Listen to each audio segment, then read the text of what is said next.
January 10th, 2026. The world is shrouded in darkness, but in Caracas, the night is about to erupt into history. As dawn breaks, a seismic headline flashes across every screen. U.S. Special Forces have stormed the Venezuelan capital and captured President Nicolás Maduro in a stunning, unprecedented operation.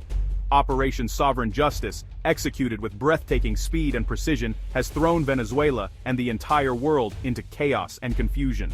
Sirens wail, smoke billows, and the city's heartbeat races with fear and disbelief.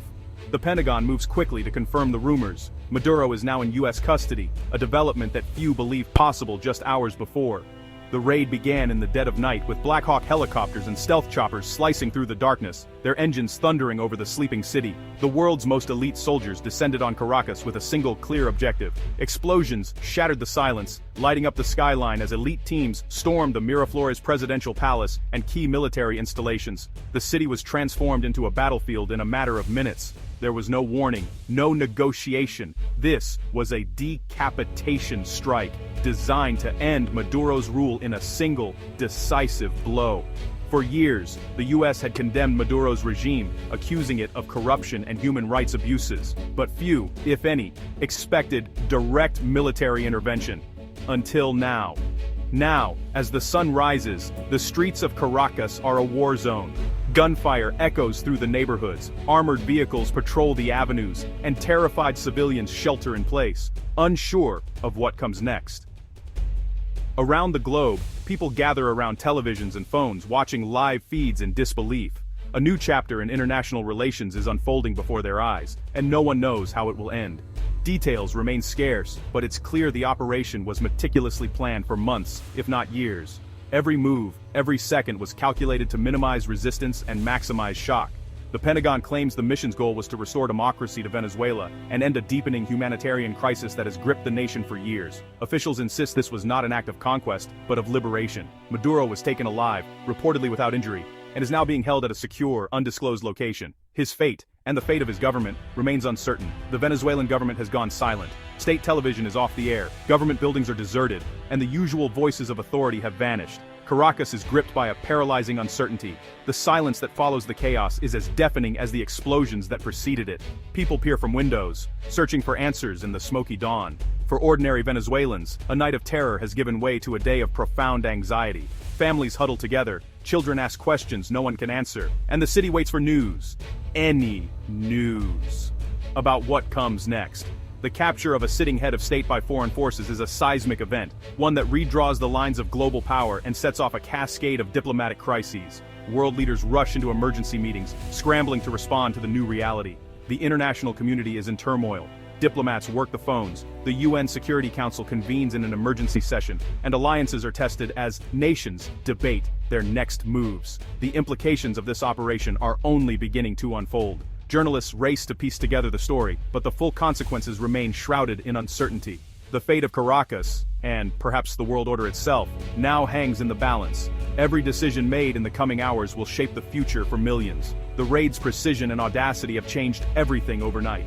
The city is forever altered, and the world is left to grapple with the consequences of this bold act. Across continents, people watch and wait, their eyes fixed on Venezuela, anxious for updates and fearful of what might come next. Venezuela stands at the edge of the unknown, its future, and the world's suspended in a moment of history that will not soon be forgotten. Section 2.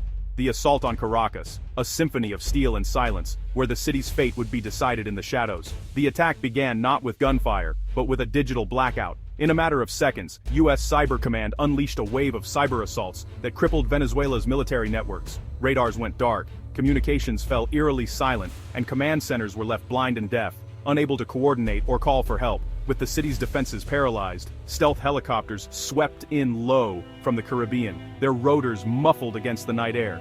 On board, elite teams of Navy SEALs and Delta Force operators prepared for the most critical mission of their careers. Their objective was clear and uncompromising: secure the presidential palace, capture Nicolás Maduro, and extract him swiftly, all while minimizing casualties and avoiding civilian harm. Equipped with advanced night vision goggles and silenced weapons, the operators became phantoms in the darkness, moving unseen and unheard through the city's labyrinthine streets.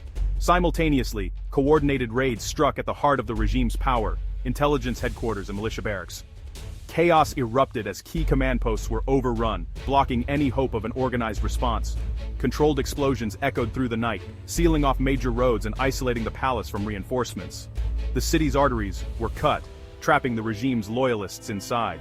Overhead, AC-130 gunships circled like silent sentinels, their weapons ready to unleash devastating firepower should any heavy resistance emerge from the darkness below. Laser-guided missile strikes lit up the night sky, each one meticulously targeted to eliminate regime forces while sparing civilian infrastructure. The destruction was focused, deliberate, and precise. Every movement was calculated, every action surgical. This was not a blunt invasion, but a masterclass in precision warfare, each step designed to achieve maximum effect with minimal chaos. Venezuelan soldiers, cut off from their cans their commanders and each other, wandered the darkened streets in confusion, fighting shadows and rumors as much as real enemies. The seamless combination of cyber warfare, stealth tactics, and overwhelming air power created a perfect storm, one that left the defenders reeling and unable to mount any meaningful resistance. The defenders never saw it coming.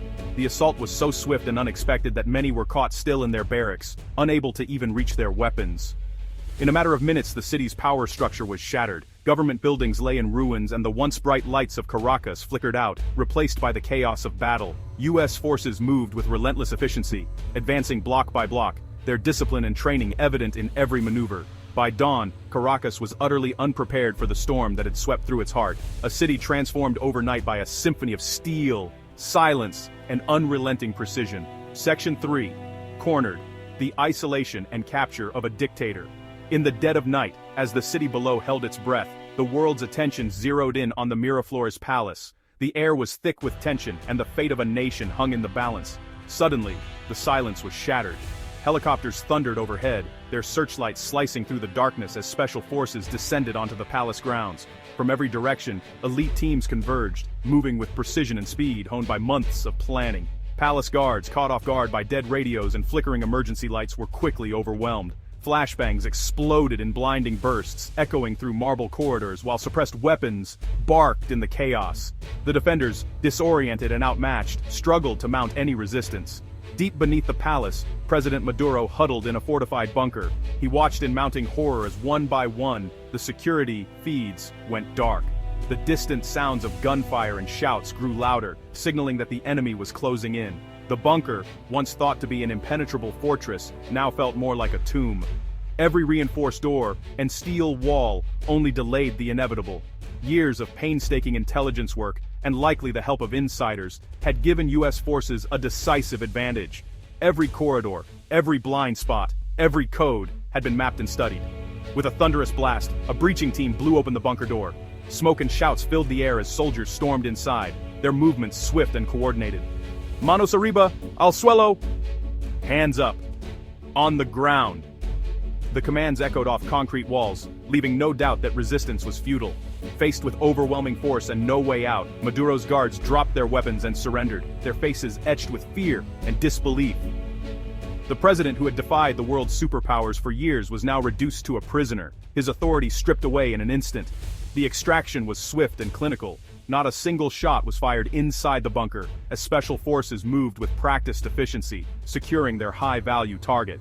Maduro was hustled up the palace stairs, past the remnants of his shattered regime, and out onto the lawn where a waiting helicopter spun its blades, ready for immediate departure. Within minutes, he was airborne, whisked away from the seat of his power, leaving behind a regime in ruins and a city on the brink of change. The entire operation, from the first breach to the final extraction, was executed with astonishing speed.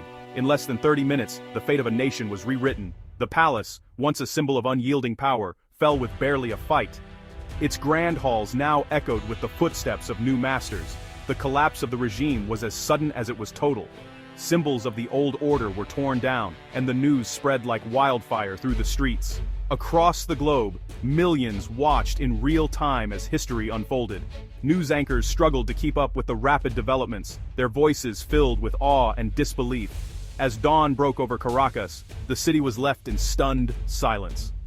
The world had changed in the space of half an hour and nothing would ever be the same again. Section 4. The Digital Spearhead, Technology's Decisive Role. This war was won in cyberspace before boots hit the ground. U.S. Cyber Command unleashed advanced digital weapons, worms and logic bombs, planted deep in Venezuela's infrastructure. These didn't just shut systems down, they fed false data, sending loyalist forces chasing ghosts. High-altitude drones and satellites provided real-time intelligence, analyzed by AI to predict guard shifts and track Maduro's movements. Soldiers wore augmented reality helmets, sharing live data and seeing through walls. The battlefield was a network, each operator a node, each move coordinated in real time. Mosaic warfare, dozens of independent, interconnected actions, each able to adapt if another failed. The U.S. force was fluid and unpredictable. Maduro's rigid command structure crumbled. The regime tried to fight a swarm and lost. Technology fused with human skill to create overwhelming dominance. The digital spearhead paralyzed the enemy before the first shot was fired. Caracas never stood a chance. As U.S. forces struck, Caracas plunged into chaos. A communications blackout and distant explosions sent 2 million residents into panic. Rumors of coup, invasion, and civil war spread in the darkness. Sirens, gunfire, and shouting filled the night. Soldiers and police, cut off from command, faced impossible choices: fight, flee, or disappear. The colectivos, Maduro's militias, set up roadblocks and fired wildly, turning neighborhoods into war zones. Families hid in darkness, power and water failing across the city. The humanitarian crisis deepened instantly. By dawn, debris and burned-out cars littered the streets. The regime's command was decapitated. No counterattack came. Caracas was stunned, suspended between terror and uncertainty. The city's nightmare had only just begun. The decision for Operation Sovereign Justice was made in the White House's most secretive chambers. The president faced a stark choice: let Venezuela spiral further, or risk everything on a surgical strike. Sanctions had failed. Intelligence warned of new threats and deepening foreign entanglements. The president chose a high-risk mission: remove Maduro, collapse the regime, and open the door to democracy. The go order came just 48 hours before the raid. As the operation unfolded, the president and advisors watched live feeds in tense silence. Relief came only with the message: package is secure. The first phase had succeeded, but the real challenge, managing the aftermath, was just beginning. The president's gamble had paid off, for now. The world's eyes turned to what would follow. The stakes had never been higher. The world's response was immediate and divided. U.S. allies expressed concern over the raid's unilateral nature, urging restraint and adherence to international law. Latin America was split. Some neighbors quietly approved. Others condemned the operation as a violation of sovereignty.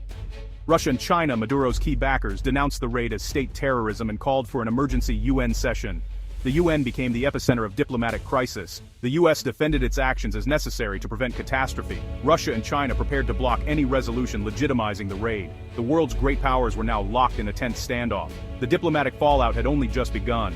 Venezuela, post-raid, is a nation on the edge. The military and police have fractured. Some back the opposition. Others fight on for the old regime. The colectivos have become rogue warlords, vowing guerrilla war against what they see as foreign invaders. Ordinary life is perilous. Food and water are scarce. Violence rampant. The humanitarian crisis is catastrophic. Aid nearly impossible to deliver. U.S. forces try to secure key sites, but the country is unraveling. Amid chaos, fragile hopes for unity flicker, but the threat of civil war looms. Venezuela's fate hangs in the balance. The capture of Maduro is a turning point for Venezuela and the hemisphere. The U.S. has redrawn the geopolitical map, but the risks are immense. The opposition has a chance to rebuild, but deep divisions and armed resistance threaten civil war. Billions in aid may flow, but nation-building will be fraught and slow. The future depends on Venezuelans, on their leaders, civil society, and ordinary people. The world watches, hoping for a new dawn, fearing a deeper dusk. The violent events of January 10th may mark a beginning, or a descent into chaos. Only time will tell if Venezuela can seize this moment, or be consumed by it.